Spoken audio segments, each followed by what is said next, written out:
And welcome for your SportsZone Report for today. And taking a look at high school football games that are slated for this weekend and state quarterfinal play. We'll go through each of the classifications and the matchups that are taking place this weekend, this Saturday. And taking a look at first Class 1 state quarterfinals. It's Valley Catholic taking on Marionville. And in Class 2, Crothersville taking on Lutheran North. In Class 3, Park Hill Central taking on John Burroughs. And John Burroughs, I believe, is the number one ranked team in the state.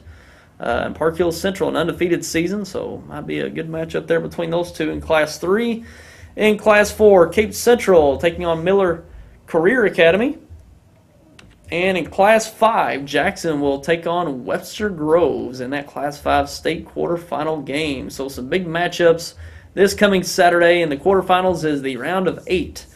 Now in the state tournaments in the state of Missouri, and we got some local teams still fighting it out. Our more local teams is Crothersville in Class 2, Cape Central in Class 4, and Jackson in Class 5, and a little ways up north.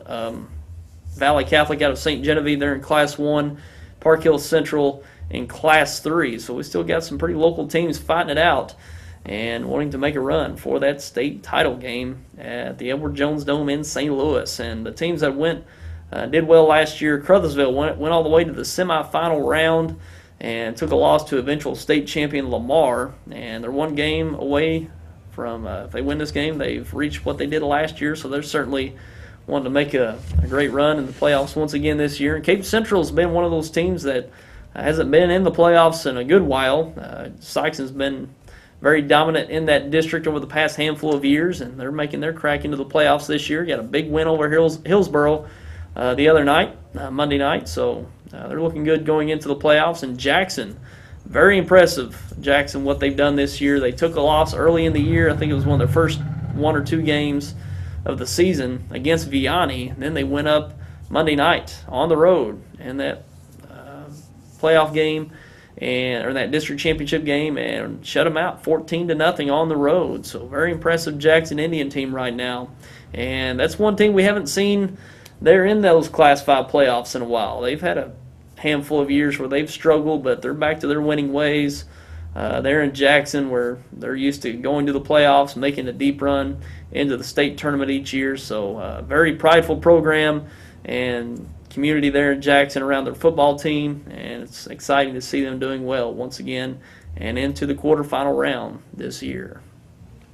And we'll be keeping you updated on those results that will come Saturday, and we'll also preview those games this Saturday when it comes to the roundtable. So look forward to that on this coming Saturday's roundtable. And not a whole lot going on locally, but we'll report on some college basketball that took place last night and some big games. I don't know if I've ever seen the first week of college basketball kick off with as many big games when it comes to the top teams in the nation competing. And last night, the big doubleheader on ESPN last night, and those two games were second-ranked Michigan State knocking off top-ranked Kentucky 78-74, and a big win for the Michigan State Spartans last night on a neutral court there in Chicago. And that's kind of a matchup between a very experienced team.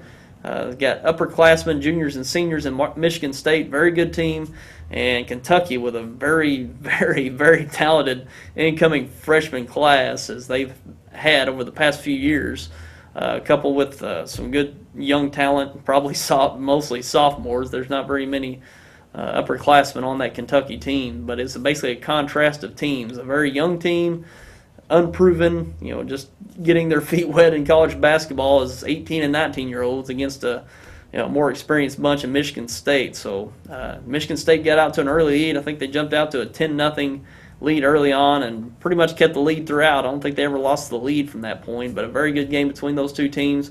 Michigan State, in all likelihood, will obtain the number 1 ranking in college basketball this coming week, and Kentucky won't be far behind. They fought their way back, and a big-time talent in Julius Randle. If you got to see that game last night, freshman postman for the Kentucky Wildcats, he was unbelievable in that post game for the Wildcats. So it'll be fun to watch both those teams throughout this season.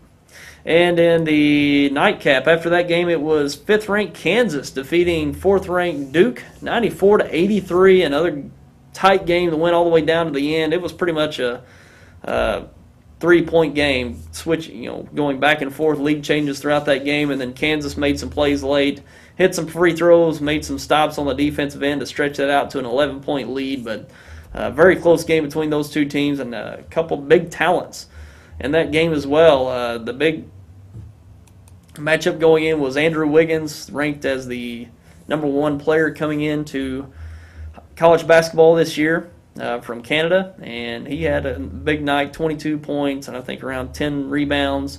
And Jabari Parker, he probably made the most noise last night for the Duke Blue Devils, a freshman as well, coming out of Chicago, so he got to play in his hometown last night, and he had a big night. I think he scored 27 points and 9 rebounds, and was, I think, 4 of 5 or 5 of 6 from three-point land. And he really impressed last night. He had great poise.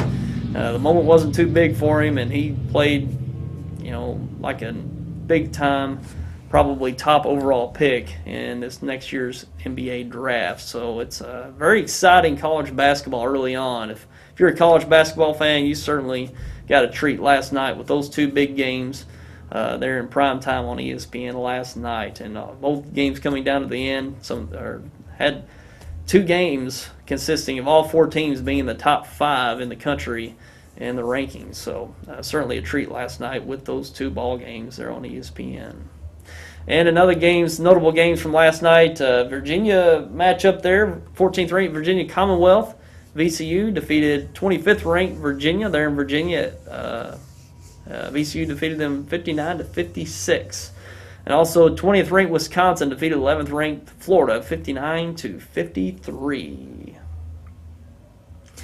And those are the notable games from last night, and we'll be keeping you updated with all the college basketball as well as the local teams, Arkansas State, Southeast Missouri State, and Three Rivers College. We'll be keeping up with them throughout the year, so we'll be looking forward to keeping up with them in their respective seasons. And be sure to tune in to SportsZone.com throughout the year. We're going to be carrying a lot of sports through that site, and you'll want to keep updated through that site, SportsZone.com. And that's we've had that website up since last year. You'll certainly want to go there to get all your information, up-to-date information, as well as broadcasts. All the broadcasts we do here on YHC, we plug through SportsZone.com, and you can watch all the football broadcasts we've done. We've got an archive. You go to the videos link, you can watch the videos there that we've done, as well as all the roundtables we've done from this season, and even last year. We've kept those archived from last year as well, so it's a nice,